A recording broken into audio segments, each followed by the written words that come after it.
College കാലത്തിൽ ചെയ്തു വന്നിരുന്ന ക്രാഫ്റ്റ് വർക്കുകൾ പിന്നെ ജോലിയുടെ തിരക്കിനിടയിൽ മാറ്റിവെക്കുകയും റിട്ടയർമെൻറ്റ് ലൈഫിൽ എല്ലാം പൊടി തട്ടിയെടുത്ത് വളരെ ആസ്വദിച്ച് റിട്ടയർമെൻറ്റ് ലൈഫ് കൊണ്ടുപോവുകയും അതിൽ നിന്ന് നല്ലൊരു വരുമാനം നേടുകയും ചെയ്യുന്ന ഒരു ഇൻസ്പയറിംഗ് ആയിട്ടുള്ള ഒരാളെയാണ് നമ്മൾ ഇന്ന് പരിചയപ്പെടാൻ പോകുന്നത്.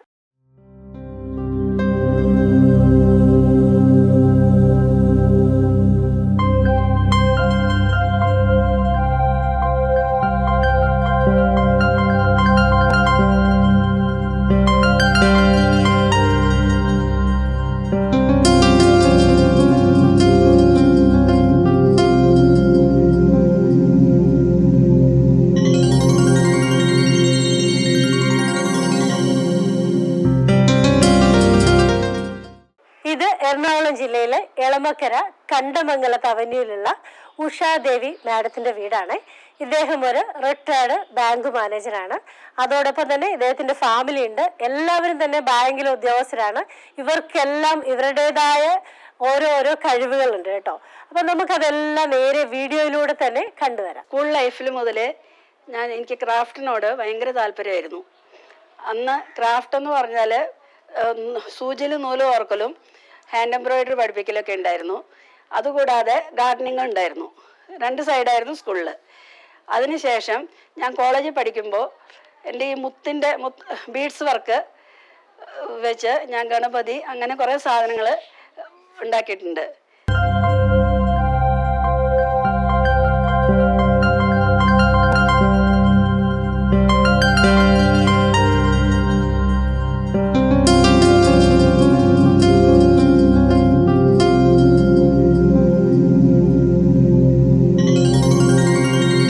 MSc കഴിഞ്ഞിട്ട് കാനറ ബാങ്കിലോട്ട് ജോലിയിലോട്ട് കയറി കഴിഞ്ഞാൽ പിന്നെ ടെൻഷൻ തുടങ്ങി.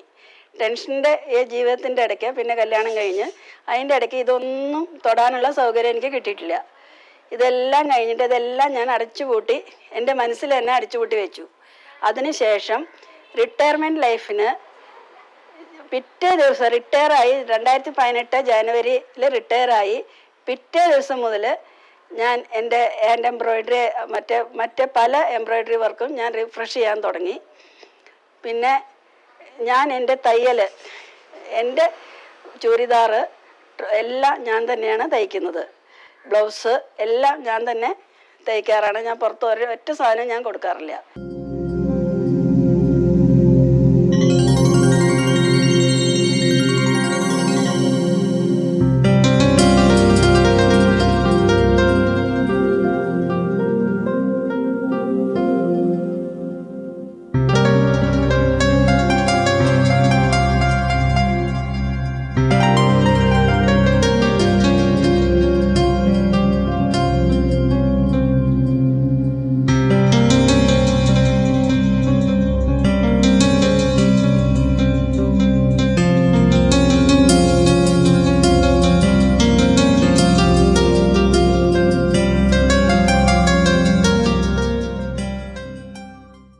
എനിക്കിവിടെ വന്നിട്ട് വളരെ നൊസ്റ്റാൾജിയ തോന്നിയ ഒരു കാര്യമാണ് ഞാൻ നിങ്ങളെ എടുത്ത് കാണിക്കുന്നത്. ഇത് പ്ലാസ്റ്റിക് കൊണ്ടുള്ളൊരു ബാഗാണ്. എൻ്റെയൊക്കെ ചെറുപ്പത്തിൽ സ്കൂളിലൊക്കെ കൊണ്ടുപോകാൻ വളരെ കോമൺ ആയിട്ട് കണ്ടിരുന്ന ഒരു സാധനം. പിന്നെ ഒത്തിരി വർഷങ്ങൾക്ക് ശേഷം ഞാൻ ഇപ്പോഴാണ് ഇതൊന്ന് കാണുന്നത്. അപ്പം ഇതിനെക്കുറിച്ചൊന്ന് പറയാം മാഡം. ഇത് സെയിലുണ്ടോ ഇപ്പോഴും? ഇത് പഴയ കാലത്തെ പ്ലാസ്റ്റിക് വയർ ബാഗ്സ് ആണ്. ഇത് ഞാൻ ഇപ്പം ഈയിടെയൊന്നും ഇത് കാണാറില്ല. ഇപ്പോൾ പുറത്തൊന്നും ഇതാരും കൊണ്ടുപോകുന്നത് കാണുന്നില്ല. ഇതൊന്ന് വീണ്ടും ഒന്ന് പുതുക്കാമെന്ന് വെച്ചിട്ടാണ് ആളുകളുടെ ശ്രദ്ധ കേന്ദ്രീകരിക്കാനായിട്ടാണ് ഞാനിത് ഉണ്ടാക്കി തുടങ്ങിയിരിക്കുന്നത്. ഇത് കുറേ കാലം ഒന്നും ചീത്തയാവാതെ യൂസ് ചെയ്യാൻ പറ്റുന്ന ഒരു ബാഗാണ്. പണ്ട് കാലത്ത് ഇപ്പം നമ്മുടെ ഗൗഡസാരസ് ബ്രാഹ്മിൻ വാദ്യാരന്മാരൊക്കെ ഇത് യൂസ് ചെയ്യാറുണ്ട്. അമ്പലങ്ങളുടെ അകത്ത് നമുക്ക് തുണിയുടെ ബാഗൊന്നും കൊണ്ടുപോകാൻ പാടില്ല. അവർക്ക് അവരുടെ സാധന സാമഗ്രികളൊക്കെ വയ്ക്കാനായിട്ട് ഈ ബാഗാണ് ഉപയോഗിക്കുന്നത്. ഇതും അവർ ചോദിച്ച് വാങ്ങാറുണ്ട് എൻ്റെ അടുത്ത് നിന്ന്. ഇത് ക്രോഷ്യ വെച്ചിട്ടുള്ള ക്യാപ്പാണ്. കൊച്ചു പിള്ളേർക്ക് ഉപയോഗിക്കുക. ഇത് വലിയ ആളുകൾക്ക് ഉപയോഗിക്കാൻ പറ്റിയതാണ്. ഇതും സെയിൽ പോകാറുണ്ട് എനിക്ക്.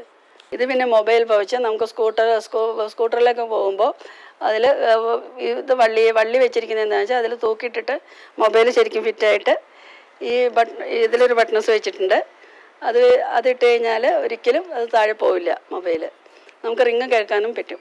ഇത് കുറച്ച് നാണയത്തൊട്ടുകളും ഇടാനുള്ള ചെറിയ ചെറിയ പേഴ്സസാണ്. ഇതെല്ലാം ക്രോഷ്യോ ഉപയോഗിച്ചിട്ടാണ്. ഇതെല്ലാം അകത്ത് ലൈനിങ്ങും വെച്ചിട്ടുണ്ട്, ബട്ടൺസ് ഉണ്ട്. പിന്നെ ATM കാർഡ്, അങ്ങനെ ചെറിയ കാർഡ്, ക്രെഡിറ്റ് കാർഡൊക്കെ വെച്ചിട്ട് നമുക്ക് എവിടെയെങ്കിലും ബാഗിൻ്റെ അകത്ത് വെച്ച് പോകാം. ഇത് പിള്ളേർക്ക് സ്കൂളിൽ കൊണ്ടുപോകാനും പിന്നെ ലഞ്ച് ബോക്സ് കൊണ്ടുപോകാനും പിന്നെ ഓഫീസിൽ പോകുമ്പോൾ ഉപയോഗിക്കാനുള്ള ക്രോഷ്യോ ബാഗ്സാണിത്. ഇതിൻ്റെ അകത്ത് ലൈനിങ് ഉണ്ട്, സിബ് ഉണ്ട്, എല്ലാവിധ സൗകര്യങ്ങളുണ്ട്. 5-6 ബുക്സൊക്കെ വെച്ചിട്ട് സുഖമായിട്ട് നമുക്ക് കൊണ്ടുപോകാം. ഇത് കഴുകുകയും ചെയ്യാം. ഇത് പ്ലാസ്റ്റിക് ക്യാൻവാസ് ഉപയോഗിച്ചിട്ടാണ് ഉണ്ടാക്കിയിരിക്കുന്നത്. സിബുണ്ട്, ലൈനിങ് ഉണ്ട്. ഇത് മൊബൈലും എല്ലാം, പൈസയും, ATM കാർഡ്, ഇതെല്ലാം ഉപയോഗിച്ചിട്ട് നമുക്ക്. ഇത് കച്ച് വർക്ക് എന്നുള്ള ഡിസൈനാണ്. ഇത് പ്രത്യേകിച്ച് ഗുജറാത്തീസിൻ്റെ ഇടയിൽ കാണുന്ന ഒരു സ്റ്റിച്ചാണത്. അവരുടെ സാരിയിലും ഇതെല്ലാം പ്രിൻറ്റിലൊക്കെ ഉണ്ടാവാറുണ്ട്. ഇത് വെച്ചിട്ട് പാവാടയുടെ ബോർഡറൊക്കെ തയ്ക്കാൻ നമുക്ക്. ഞാൻ പാവാടയുടെ ബോർഡറിലൊക്കെ കുറേ തയ്ച്ച് കൊടുത്തിട്ടുണ്ട്. ഇതിപ്പോൾ ഒരു ബാഗായിട്ടാണ് ഞാൻ ചെയ്തിരിക്കുന്നത്. ഇതെല്ലാം ക്ലോത്ത് മെറ്റീരിയൽ വെച്ചുകൊണ്ട് ചെയ്തിരിക്കുന്ന ബാഗുകളാണ്. ഇത് പല ഡിസൈൻസിലുണ്ട്.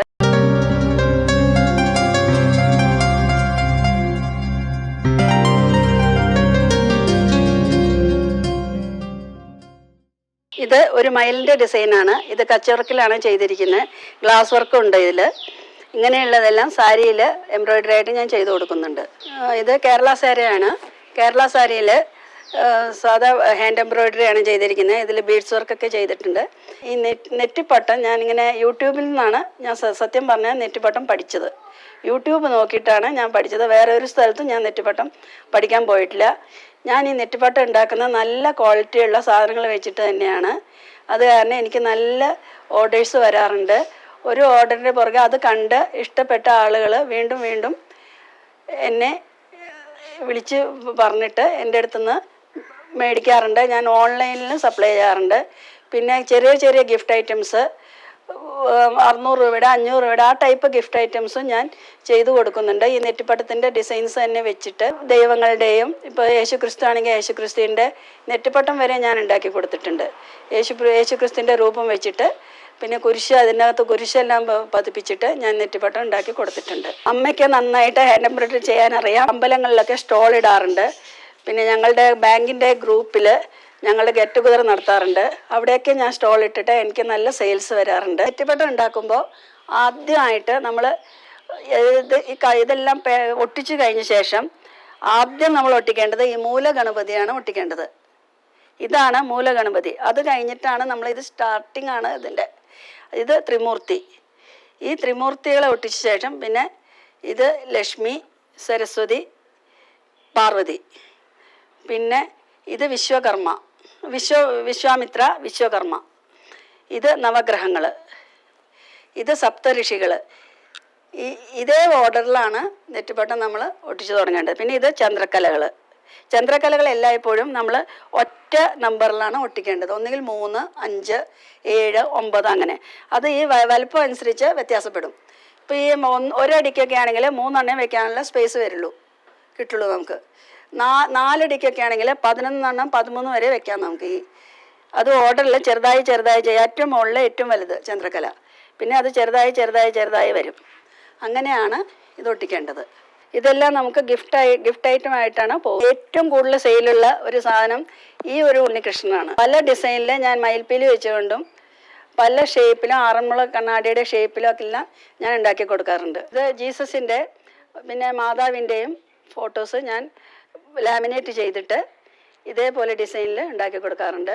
അതേപോലെ ജീസസിൻ്റെ മോൾഡ് വെച്ചിട്ട് നെറ്റിപ്പട്ടം വരെ ഉണ്ടാക്കി കൊടുത്തിട്ടുണ്ട്. പിന്നെ ഈ ഗുരുദേവൻ്റെ ഫോട്ടോ ലാമിനേറ്റ് ചെയ്തിട്ട് ഞാൻ ഇതേപോലെ ഗിഫ്റ്റ് ഐറ്റമായിട്ട് കൊടുക്കാറുണ്ട്.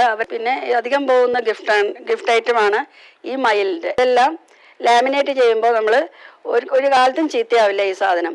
അതേപോലെ നല്ല ക്വാളിറ്റിയുള്ള പോളിമർ ഫൈബർ വെച്ചിട്ടാണ് ഇതെല്ലാം ഉണ്ടാക്കുന്നത്. ഇതൊരു 5-8 കൊല്ലത്തേക്ക് ഒന്നും ഉണ്ടാവില്ല, ഒന്നും ചീത്തയാവില്ല ഈ സാധനങ്ങൾ. പിന്നെ ഇവിടെ നമ്മൾ ഇത് വരുമ്പോൾ തന്നെ ഈ വീടിന്റെ ഏറ്റവും വലിയ പ്രത്യേകത എന്താണെന്ന് വെച്ചാൽ ഒരുപാട് ചെടികൾ ഇങ്ങനെ ഹാങ് ചെയ്തിട്ടിരിക്കുകയാണ്. ഈ ചുറ്റുമുള്ള വീടുകൾ അങ്ങനെ ഞാൻ കണ്ടില്ല. പിന്നെ വളരെ ബ്യൂട്ടിഫുൾ ആയിട്ടുള്ള ഒരു ഗാർഡൻ ഉണ്ട്. ഇതിൻ്റെയൊക്കെ പിന്നിൽ ഒരാളുണ്ട്. അത് മാഡത്തിൻ്റെ ഹസ്ബൻഡാണ്. അദ്ദേഹവും ഒരു ബാങ്ക് ജീവനക്കാരനായിരുന്നു. നമുക്ക് സാറിനോട് തന്നെ എല്ലാ ഡീറ്റെയിൽസും ചോദിച്ചു തരാം.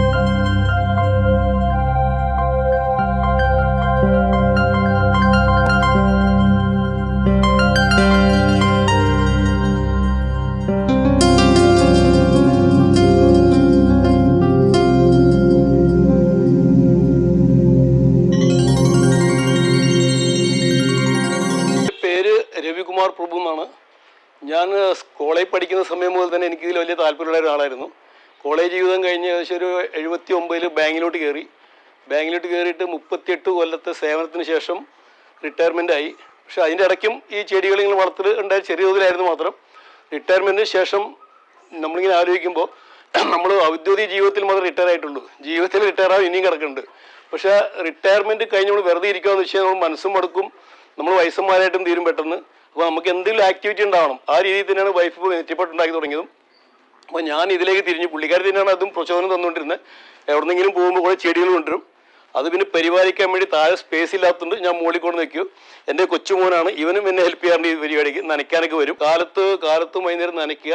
അപ്പോൾ അത് നമുക്കൊരു സമയം പോകും. നമ്മൾ നട്ട് പിടിപ്പിച്ച ചെടികൾ ഇങ്ങനെ പൂത്ത് നിൽക്കുന്നതും വളർന്നു നിൽക്കണം കാണുമ്പോഴത്തേക്കും നമുക്ക് മനസ്സിനൊരു സന്തോഷമാണ്. ആ സന്തോഷം തന്നെയാണ് നമ്മളെ പല കാര്യത്തിനും ജീവിതത്തിലേക്ക് മുമ്പോട്ട് നയിക്കുന്നതും. അല്ല നമ്മൾ ഈ വെറുതെ അനാവശ്യമായിട്ട് ഓരോ കാര്യം ഇടപെടുന്നതിനും പകരം ഈ ചെടികളെ വളർത്തുക. പച്ചക്കറി ഉണ്ട്. പച്ചക്കറി നട്ടു തുടങ്ങി വേനലൊക്കെയായിട്ട് എല്ലാം കരിഞ്ഞു പോയി. വീണ്ടും പച്ചക്കറി കൃഷി തുടങ്ങിയിട്ടുണ്ട്. ഈ പറഞ്ഞ സാധനം ചെങ്ങല പരണ്ടാകുന്ന സാധനമാണ്. വളരെ അപൂർവമായിട്ട് കാണുന്ന ചെടിയാണ്. അതിൻ്റെ നീരെടുത്ത് എണ്ണ കാച്ചി വെച്ചാൽ ഈ ഒടിഞ്ഞു പോയി എല്ല് പോലും കൂട്ടിച്ചേരുന്നതോട് അങ്ങനെ ചെങ്ങല പരണ്ടാകുന്ന സാധനമാണ് എത്തിക്കുന്നത്. ബാക്കിൽ ഒരെണ്ണമുണ്ട്, ഷുഗറിൻ്റെ ചെടിയുണ്ട്. ഇങ്ങനെ പല പല ഔഷധ ചെടികളുണ്ട്, അല്ലാത്ത ചെടികളുണ്ട്. ഒരു ഭംഗിയാണ്. ഇതൊരു വിൽപ്പന ഉദ്ദേശിച്ചിട്ട് ചെയ്യുന്നതല്ല. എന്ന് വെച്ചാൽ ആരെങ്കിലും ഒന്ന് ചോദിച്ചാൽ നമ്മൾ കൊടുക്കുകയും ചെയ്യും. ഒരു വിൽപ്പന ഓൺലൈൻ ട്രേഡിംഗ് ഒന്നും ഈ ചെടിക്കില്ല. നമ്മൾ സ്വന്തം ഒരു ഗാർഡൻ ഉണ്ടാക്കി. അതിനെൻ്റെ മോൻ്റെ പേരാണ് അവൻ ഇട്ടേക്കുന്നത്. ഇവിടെ സൗരവ് ഗാർഡൻ എന്ന് പറഞ്ഞാണ് പേരിട്ടേക്കുന്നത്. വളരെ കളർഫുൾ ആയിട്ടുള്ള ഒരു വീട്ടില് ഒരുപാട് സന്തോഷം തരുന്ന ഒരുപാട് കാഴ്ചകളുണ്ട് കേട്ടോ. അതിലൊന്നാണ് ഇവിടെ ഇപ്പോൾ നവരാത്രിയുടെ സമയമാണ്. ഇപ്പോൾ ഇവിടെ ഈ വീടിനുള്ളിൽ ഒരുക്കിയിരിക്കുന്ന വളരെ ഭംഗിയുള്ള ഒരു ബൊമ്മക്കൊലുണ്ട്. നമുക്ക് അതൊന്ന് കണ്ടുവരാം.